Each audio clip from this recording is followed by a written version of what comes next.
Hello everyone, DJ Gez here, and today I want to show you how to data overlay vehicle information into your racing videos. You might have seen in some of my videos that I have like a gauge that shows the RPM and the lap times while I'm going around the track, and it also shows a map that's made from the phone's GPS.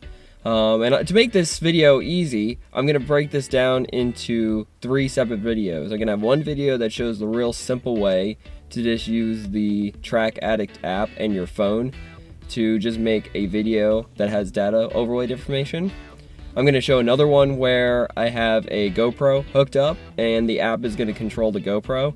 So you're going to get video from the GoPro and get the data information from the Track Addict app. And then the third video is going to be with multiple cameras, and they're not going to be controlled by the app, but I'll show you later on how you can take all of them and time them so that their videos match with the data overlaid video. To do this, you're going to need first a relatively newer smartphone. You're going to need an OBD reader. I like to use the OBD Link LX. This was $50 on Amazon, and I'll have a link in the description.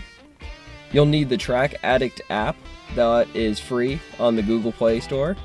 And you'll have to go to the Track Addict website and get their what they call Race Render. That's the software that actually uploads the data information and your videos, and you can do your editing. Obviously, this only works for cars that are made in '96 and newer, since that's when they introduced OBD2. I'll not be covering how to do OBD1. Alright, to get started, what you want to do is you want to turn on your phone, and you want to turn on your Bluetooth for the OBD2. You want to turn on your location, and then I'm going to hold there for a sec, and your OBD reader you put in your car. Luckily it's in a nice convenient spot for me on my car, and for now I'm just going to do auxiliary mode.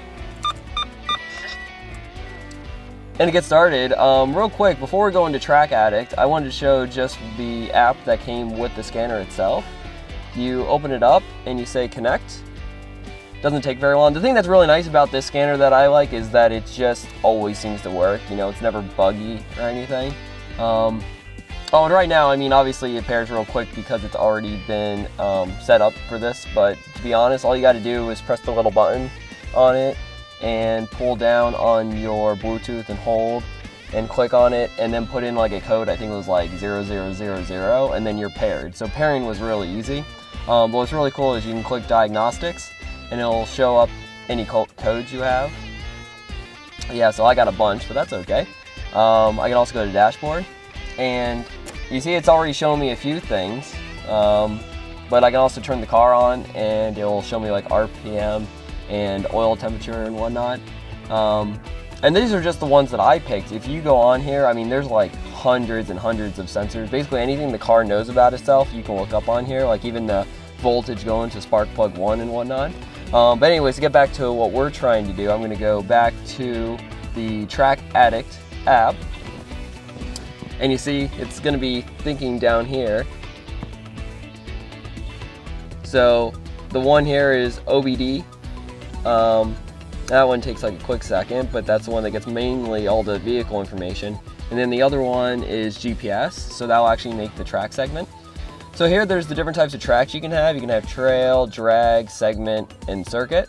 We'll do segment, and you can go to options, and here's many different options that you can pick from. Like I'm having it stored to the SD card, I'm in miles per hour. We're gonna use the, oh yeah, here, when you first open, you'll have to click this, and you'll say I want to pair to this device that it's seen through Bluetooth. But it already paired to OBD Link, so we're good there. Next, I want to show you guys how you can connect an external camera to your video. So, same app. What we're going to do is we're going to scroll down, and you'll see there's a segment here called video. And right now, external camera is off. I'm going to click GoPro, and it's going to say, hey, you need to turn your Wi-Fi on. So what I'm going to do is turn on Wi-Fi. While it's scanning, I'm going to go to my GoPro here.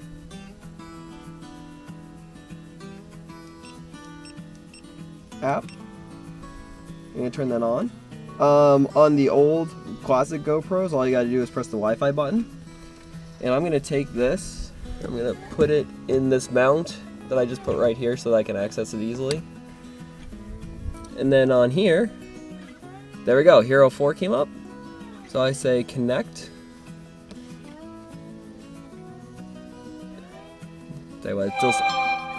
Okay, yes, we're in. Dismiss, back, and then there's some settings for you for the camera. But then I'm gonna go back again. Okay, now that I'm at the main menu, you see that there's all three now. The last one being external camera is ready. I go to preview. And right now it's still showing the back camera, but that's because it's gonna be adding two. And then I'm gonna say record. And right now I heard the GoPro click on, so I'm gonna scoot forward a little bit.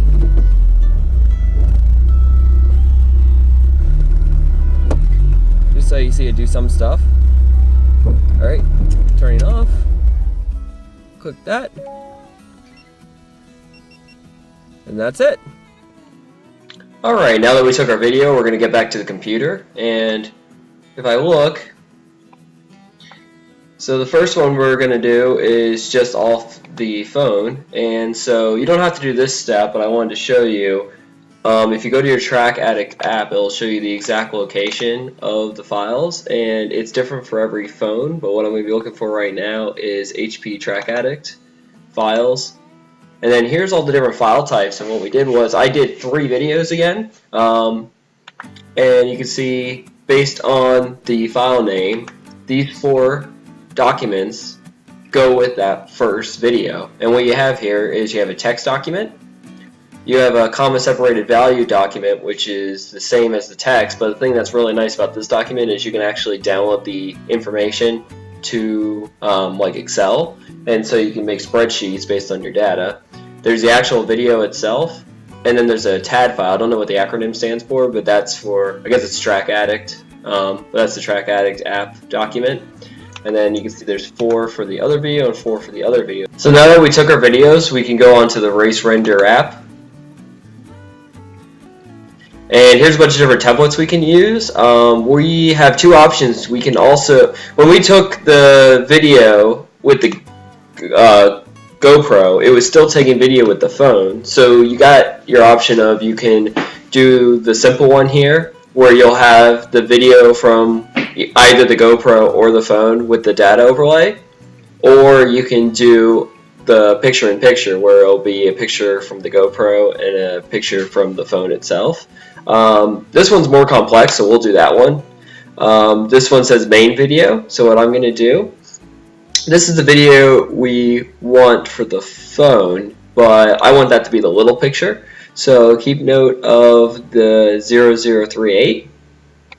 What I'm going to do, here's the GoPros right here, but I downloaded them to an external hard drive to make my life easier. So I'm going to go to data overlay video, Hero 3, and then, oh, I'm sorry, it wasn't the Hero 3, it was the session. So it's this one for that. And then for the secondary video, this is the one we're going to go to the actual phone itself. So I went Track Addict, this one, and then it says it already discovered that there's a TAD file attached. So you say yes, it comes up. You're going to pick one of these templates, of which there are many to choose from. Let's see, I like today, let's say, not aviation, let's do this one. Then it has all these different things you can choose from. For us, speed was slow. And these are things that you can pick them now or later, it doesn't really matter, but I'm going to delete counter. I'll leave this one now so I can show you when we go to the next screen. Where did they put it? This is nice, you can move stuff around. Oh yeah, here's the timer. So I can grab the timer. Oop. Let's undo that. Grab just the timer. Oh boy. Good how you do this. This is another way you can do it if it's being a pain. There we go. Lap time. Delete. Gone forever. And this is one of the tricks that I kind of do. See, this race render thing's kind of annoying. You can't delete that because they're trying to, promote themselves. But you can do is, if you have another video editing software, you can just put your video over it, and then it'll be it'll be gone. But what I'll do is I'll just put this over here, and then you can preview, and you'll see that both the videos. Oh, sorry, my computer's having a hard time doing both the recording here and the video. But basically, the GoPro and this video from the phone are both synchronized, and when you trim it to the way you like it and everything's happy, you can say create video. You can save if you want, and then you pick your resolution, and when you're done you say start rendering, and then you're done with your video. So that's how you download vehicle information into your videos. I hope this was really informative for some people. I went really fast because I didn't want this video to be too long, but if you have any questions, feel free to let me know in the comment section. If you like this content, please like and subscribe, and thank you so much for watching.